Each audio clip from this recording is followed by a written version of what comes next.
Orlando, one of your students, Josh Velez, is competing at EBI 3. Tell us a little bit about how you guys got together and how his work ethic is. You know, a lot of people who know me and who know my story and my passion for coaching and training and competing and jiu-jitsu in general. You know, jiu-jitsu to me is life. And I think when you put that energy out there into the world about really wanting to help and push guys to above and beyond their potential, I think it comes back to you. It's reciprocated in the world. So real quick, one day this kid comes in and asks me, comes up and says, "Professor Orlando, I am Josh and from Washington, and I'm going to be a world champion and ADCC champion." This was 2 years ago. And I said, "Cool, how long you ever trained? You know, how long you train?" He said, "Well, I've never really trained before." You know, so, you know, for me and everybody who knows my backstory, I always loved that kind of spirit, you know, the underdog, the fighter. And I said, "Cool, here's a gi, sign the waiver, and let's train." And from day one, the kid had an enormous amount of athletic talent, an enormous amount of heart, and just has a burning passion to be the best that he can be in jiu-jitsu. So from day one, I proudly took him under my wing and have been supporting him ever since. So for me to watch him as a guy who's trained jiu-jitsu only for 2 years, a blue belt, competing in a tournament with the likes of Gary Tonin and these guys, for me it's amazing. You know, for me it's what I'm here to do. It's what me and my students plan on doing for the rest of our lives. How has Josh done in competition in his 2 years of training? In his 2 years of training, I think he's won just about everything. I would say he's, you know, won 98% of every major tournament he's in. He won the No-Gi Worlds this year, which I'm very proud of. You know, it was a really big moment for us as a professor-student relationship. You know, he set out to be a world champion, and he became a world champion his first time around at the No-Gis. And then, you know, he's on the podium at every single major. He just went to the Europeans on the podium. You know, every single tournament, Worlds, every single tournament he's done, he's been first, second, you know. So for me, it's huge, and it's so cool having gone through this before myself, to watch somebody of his potential who's so young. It's like watching a puppy, you know, a badass puppy, a pit bull puppy with some fangs and shit, you know. That's what I feel like. I feel like I'm watching this little puppy, you know, and sooner or later he's going to bite your ass. Yeah. Most guys don't get invited to these kinds of tournaments this young in their career.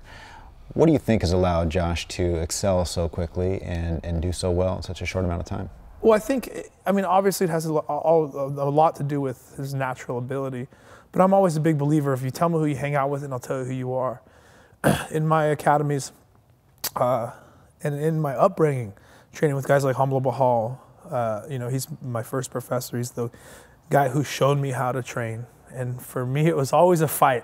Every time I knew I was going to go get my ass whooped.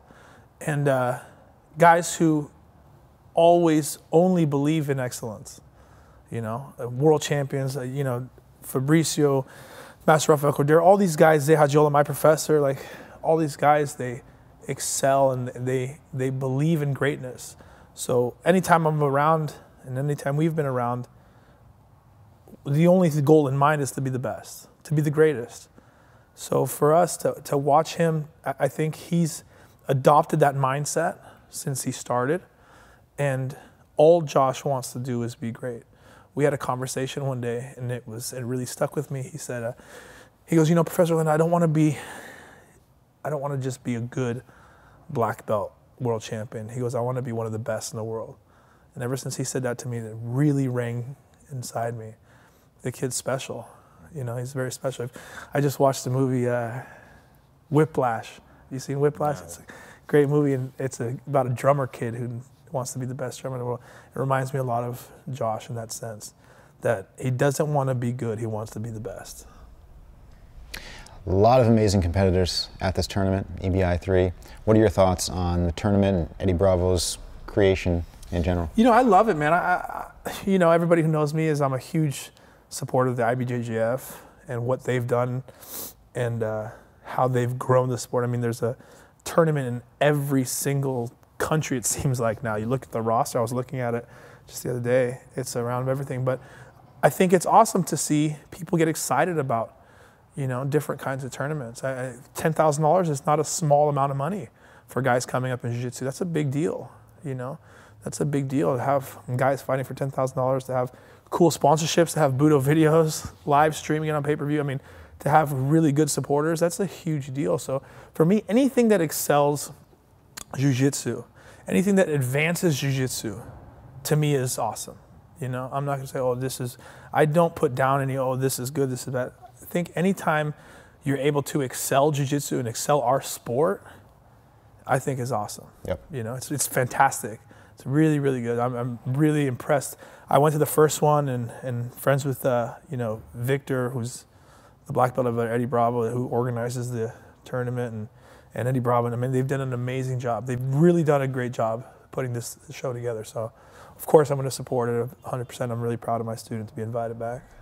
Definitely, it's going to be a great show. You guys can watch live at the Orpheum Theater if you're local in Los Angeles. If you're anywhere else, you can watch online. Just go to budovideos.com/EBI. March 22nd is the date, and I can't wait. Thanks for coming in, Orlando. Of course, thank you, man. Always a pleasure. A lot of time I explain to people the reason why we do leg lock, because we know how to do it, and plus we see the other people weakness.